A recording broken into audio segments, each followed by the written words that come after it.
28 April 2025. સ્થળ બાપુનગર સ્મશાનવાડી શેરી. સમય રાત્રિના 9:15 વાગે. આપણે ત્યાં એક કહેવત છે કે જર જમીન અને જોરું ત્રણેય કજિયાનું છોરું. આ કહેવત સાચી પડી છે રાજકોટ શહેરમાં. રાજકોટ શહેરના જિલ્લા ગાર્ડન પાસે આવેલા સ્લમ ક્વાર્ટરમાં રહેતા 21 વર્ષીય ઈશાન મેમણને છરીના ઘા ઝીકી સરા જાહેર રહેસી નાખવામાં આવ્યો. આ ઘટના સામે આવતા જ ખળભળાટ મચી ગયો.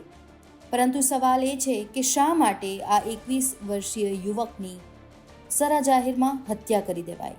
શા માટે રાત્રિના સમયે સરા જાહેરમાં ખૂની ખેલ ખેલાયો?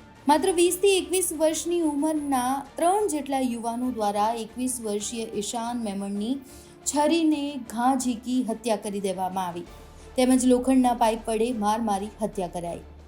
સમગ્ર મામલે ઈશાન મેમણને સારવાર માટે હોસ્પિટલ ખસેડવામાં આવ્યો, જ્યાં ગણતરીના મિનિટોમાં જ તેનું મોત થયું હોવાનું સામે આવ્યું. ઈશાનના પિતા, જેમની ઉંમર 50 વર્ષની છે, પિતા મુસ્તફા મેમણ દ્વારા કહેવામાં આવ્યું કે સંતાનમાં તેમનો એકનો એક દીકરો અને 2 દીકરીઓ છે. દીકરો ઈશાન ભૂંગળા બટેટાની લારીમાં કામકાજ કરતો હતો.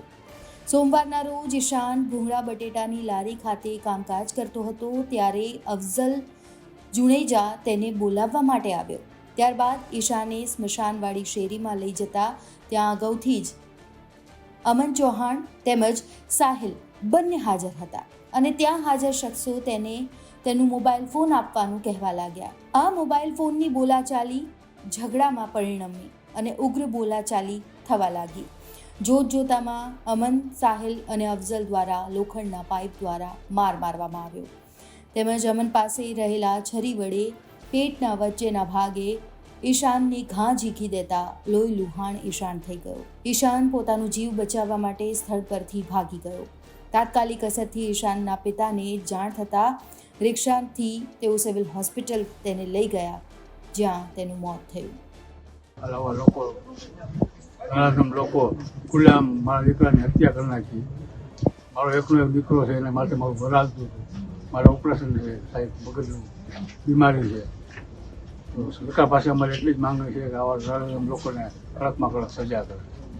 કોણ હતા આરોપીઓ ખબર છે આપને? અમન ને સાહિલ ને એવા નામ હતા. હજુ તમને થતું હશે કે આ ઝઘડાનું કારણ શું છે, શા માટે આ ખૂની ખેલ ખેલાયો? તો પોલીસની પ્રાથમિક તપાસમાં ઈશાનને આરોપી અમન ચૌહાણની પત્ની ખુશ્બુ સાથે અગાઉ પ્રેમ સંબંધ હતો. કોઈ કારણોસર બંને વચ્ચે પ્રેમ સંબંધ તૂટી ગયો અને આ સાથે જ ત્યારબાદ ખુશ્બુની સગાઈ તેમજ લગ્ન અમન ચૌહાણ સાથે થઈ ગયા.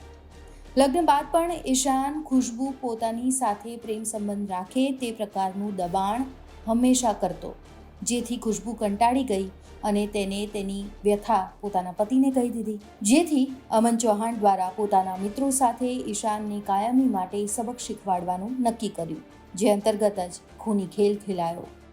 ભક્તિનગર પોલીસ સ્ટેશનના સ્મશાન રોડવાળી શેરી જિલ્લા ગાર્ડન પાસે આ ગામના મરણ જનાર છે ઈશાન મેમણ, એને અમન મહેબૂબ ચૌહાણનાઓ સાથે ઝઘડો થયેલો. આમાં ગુનાની હકીકત એવી છે કે અમન ચૌહાણ છે એને 1.5 મહિના પહેલાં લગ્ન કરેલું હતું ખુશ્બુ નામની છોકરી સાથે, અને જે ખુશ્બુ છે એને અગાઉ ઈશાન મેમણ સાથે પ્રેમ સંબંધ હતા અને એ બાબતના એની પાસે ફોટા વગેરે હતા અને પુરાવા હતા, જેથી કરીને આ બંનેનો ઝઘડો થયેલો અને ઈશાન અને અમન સાથે ઝઘડો થતાં એની સાથે મદદમાં સાહિલ અને અફઝલ પણ આવી ગયેલા અને એને પાઇપથી હુમલો કરીને, છરી વડે હુમલો કરીને મૃત્યુ નિપજાયેલ છે. અને આ બાબતે ભક્તિનગર પોલીસ સ્ટેશનમાં 103 મુજબનો ગુનો ખૂનનો દાખલ કરેલ છે અને આગળની તપાસ પીઆઈ કરી રહ્યા છે. કુલ 3 આરોપી છે. હાલમાં પોલીસ કબજામાં સાહિલ અને અફઝલ છે. અમન ભાગી ગયા છે.